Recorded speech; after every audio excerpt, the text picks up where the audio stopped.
13 septembre 1944. Chaumont est toujours sous le joug des troupes allemandes. En fin de matinée, l'espoir renaît avec l'arrivée des soldats américains. Après 4 ans d'occupation, les habitants retrouvent la liberté.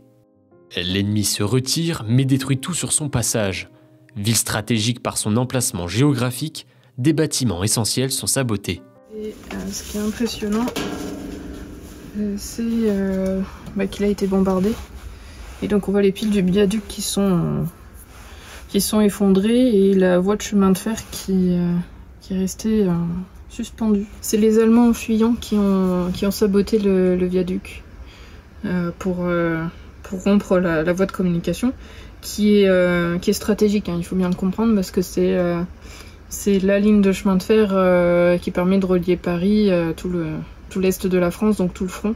Ces événements ont marqué l'histoire, ils se racontent aujourd'hui dans les documents et les photos de l'époque précieusement conservées aux archives départementales de la Haute-Marne. La mission de tous les services d'archives publics en France est de conserver ces traces écrites de l'histoire, et c'est un enjeu important parce que qui ne se souvient pas de son histoire a peu de chances d'éviter de recommettre les mêmes erreurs dans le futur.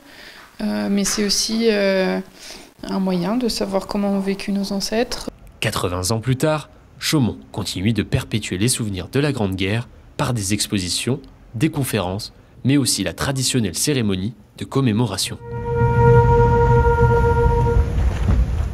Bien écoutez, comme tous les 13 septembre, nous célébrons la libération de la ville de Chaumont.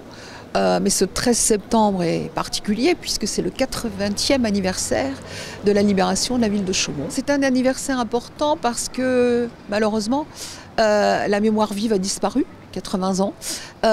Il y a encore quelques personnes qui étaient jeunes, qui étaient enfants à l'époque, qui peuvent se souvenir, qui peuvent transmettre.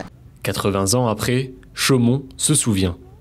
Par devoir de mémoire, les habitants préservent et transmettent aux plus jeunes l'histoire et les valeurs des femmes et hommes qui ont mené les combats pour notre liberté.